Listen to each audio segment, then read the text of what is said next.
Bienvenue dans le tirage de votre année 2025. J'espère que vous allez bien. Alors, comme d'habitude, je vais vous inviter à écouter votre signe solaire, votre ascendant, votre lunaire. Ça permet d'avoir une vue d'ensemble de votre parcours 2025. On va se souhaiter à tous une année pleine de réalisations, pleine de joie, mais aussi de santé surtout. C'est le plus important. Je vous remercie pour tous vos commentaires, tous vos partages et vos abonnements, à tous ceux également qui s'abonnent aux extensions de tirage chaque mois. Merci du fond du cœur et à toutes les personnes qui se procurent mes oracles et qui me soutiennent de cette façon-là également. Merci à tous. Je vous retrouve tout de suite avec votre lecture. Les poissons, bienvenue dans votre tirage. Je vais préparer les cartes. On se retrouve juste après.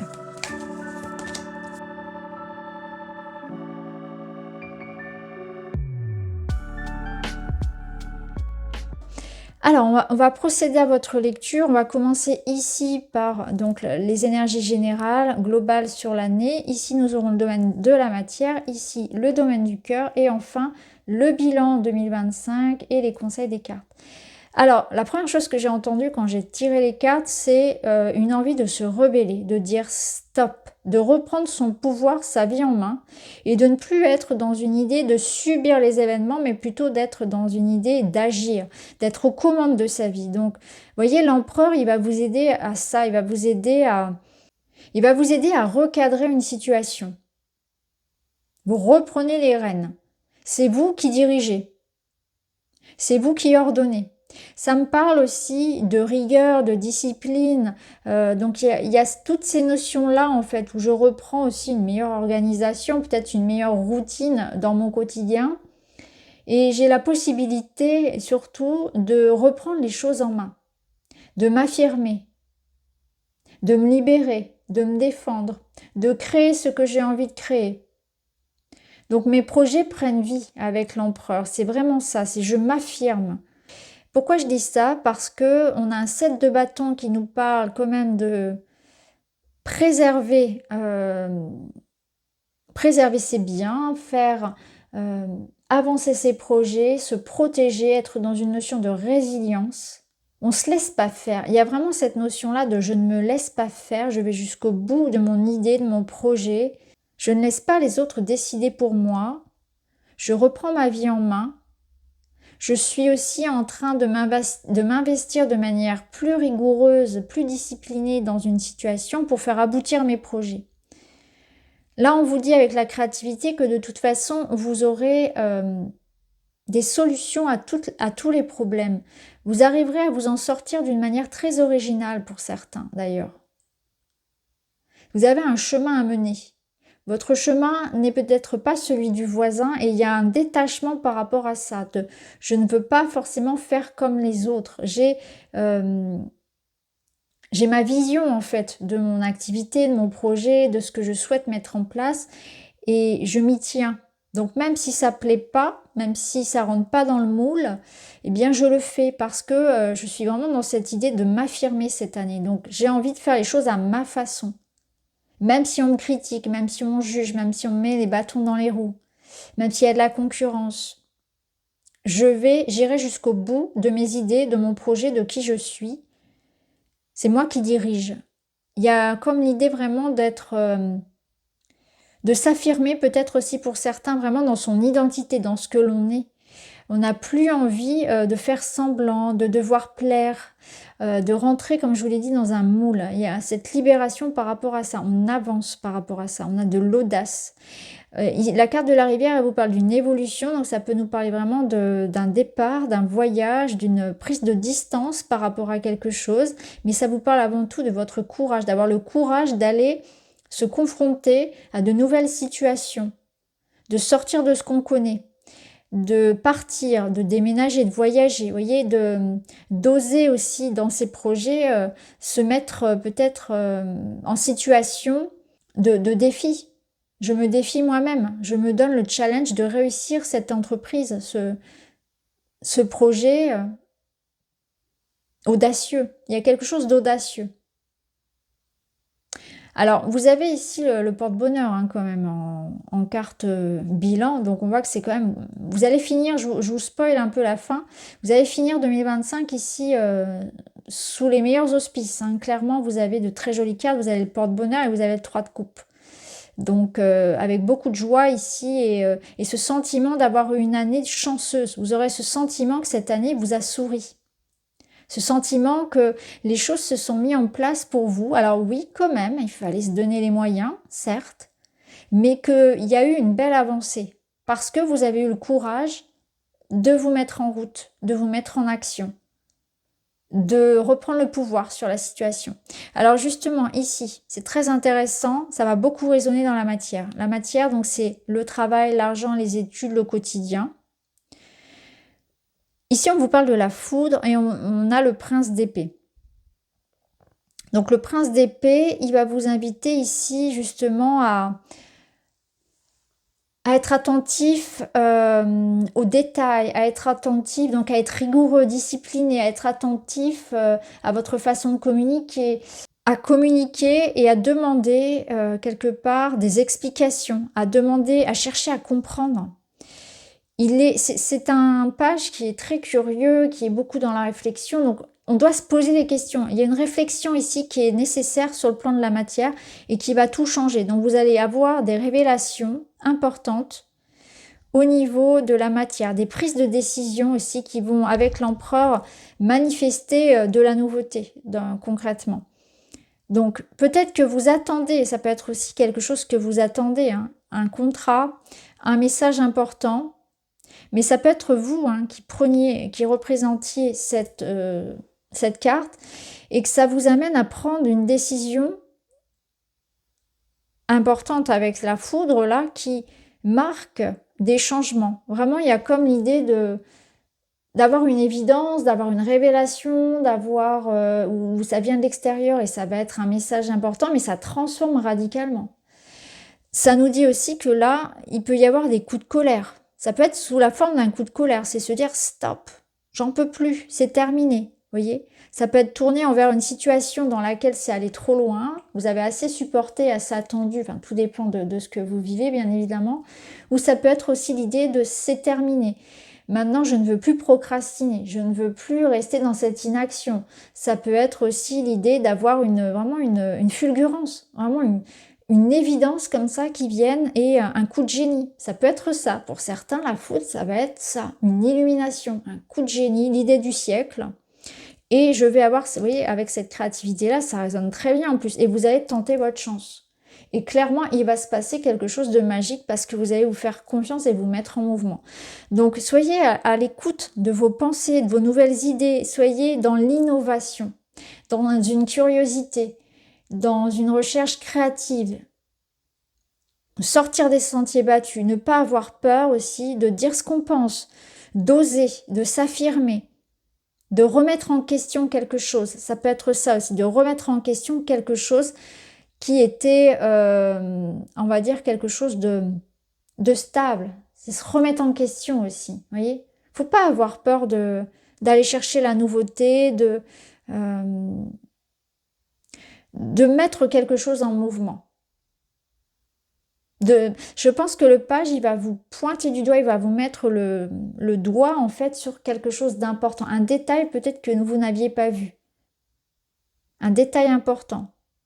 Il va venir appuyer sur un bouton de toute façon et il va déclencher la foudre. Donc il va y avoir cet événement important émanant de vous, venant de l'extérieur, ça va dépendre, et qui va transformer la donne.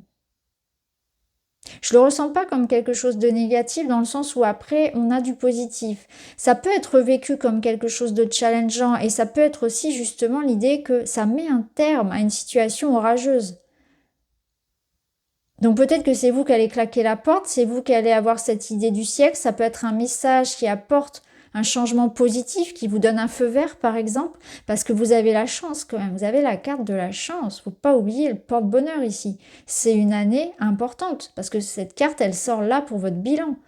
Donc c'est une année avec beaucoup d'opportunités. Donc il peut y avoir vraiment une réflexion, une idée ou un message, une information, une proposition qu'on vous fait, hein, ça peut être même contractuel, ça peut être un verdict aussi, hein, qui apporte un changement très favorable pour vous. Avec cette notion du 7 de bâton que oui, on a gagné une étape, mais il faut persévérer, il faut encore aller vous voyez, jusqu'au bout des choses, il ne faut rien lâcher. Cette d'épée, cette 7 de bâton, elle viendra vous challenger tout au long de l'année pour que votre motivation, motivation et discipline, hein, qui vont aller de pair, pour pouvoir vraiment persévérer, aller jusqu'au bout. Ne pas abandonner, croire en soi, croire en son projet. Connaître sa valeur et la faire entendre, la faire valoir vos droits aussi peut-être pour certains. Vous savez ce que vous voulez, vous avez une confiance ici qui est en train aussi de se développer. Travaillez sur votre confiance en vous. Et ça se fait en se frottant en fait à l'extérieur, en se frottant à l'expérience, en se mettant à l'épreuve. Alors ici, dans le domaine relationnel, vous avez l'enfant et l'hiérophant. Alors l'enfant, bien sûr, ça peut nous parler de l'un de vos enfants si vous êtes parent, bien évidemment. Et avec le hiérophant, j'ai l'impression que là, on vous parle de recevoir comme une leçon d'âme par rapport à votre lien parental, hein, le lien d'affiliation. Alors ça peut être vous l'enfant, ça peut être vous en tant que parent, mais il y a quelque chose à comprendre de cette relation avec l'un de vos parents ou avec votre enfant. Alors c'est une leçon. Donc ça veut dire que par rapport à cette relation-là, vous allez expérimenter quelque chose. Votre enfant a quelque chose à vous apprendre. Ou alors ça peut être le lien ici avec vos parents. Il y a quelque chose que vous apprenez par rapport à un lien. Ça c'est clair.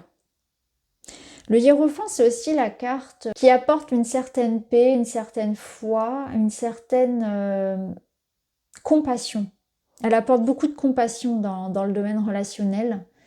Donc elle vous donne ici un rôle quelque part de personnes bienveillantes, à l'écoute, ou bien elle représente finalement, elle peut aussi représenter bien évidemment quelqu'un face à vous, hein.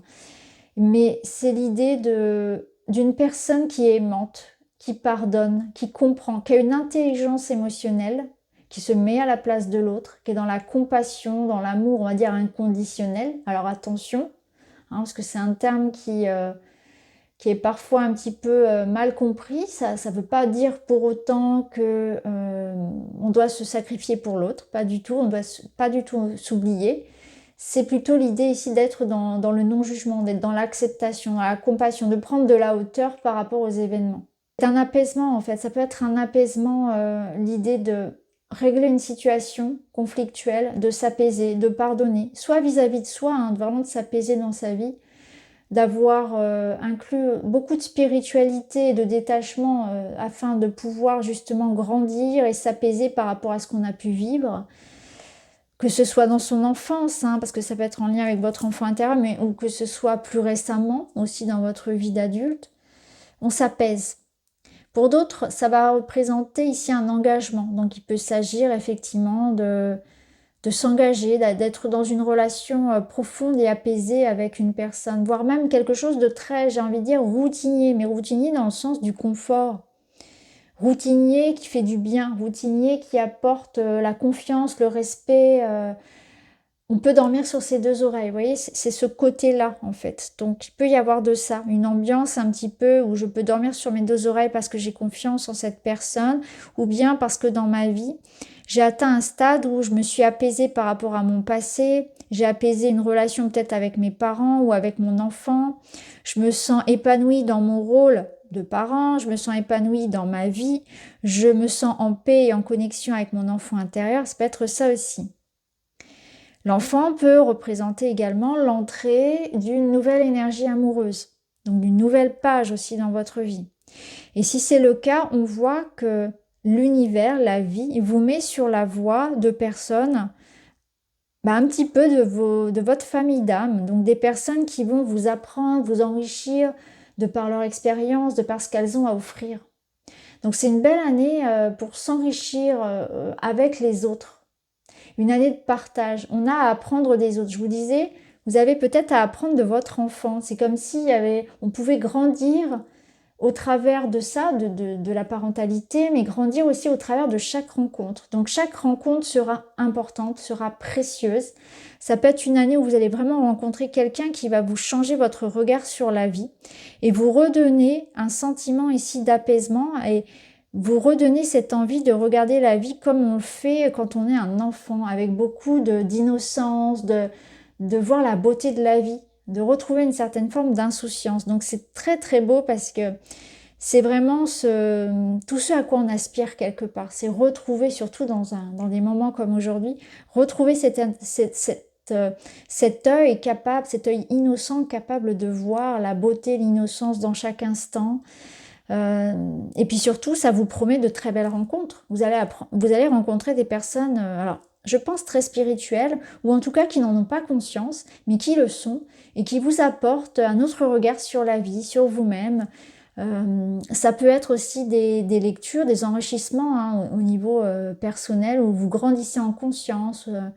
Voilà, puis cette paix, en fait, vous cultivez la paix et vous vous sentez serein. C'est vraiment une très belle année au niveau personnel. Au niveau amoureux, c'est l'idée voilà, de rencontrer une personne avec qui il y a quelque chose de très connecté. Hein.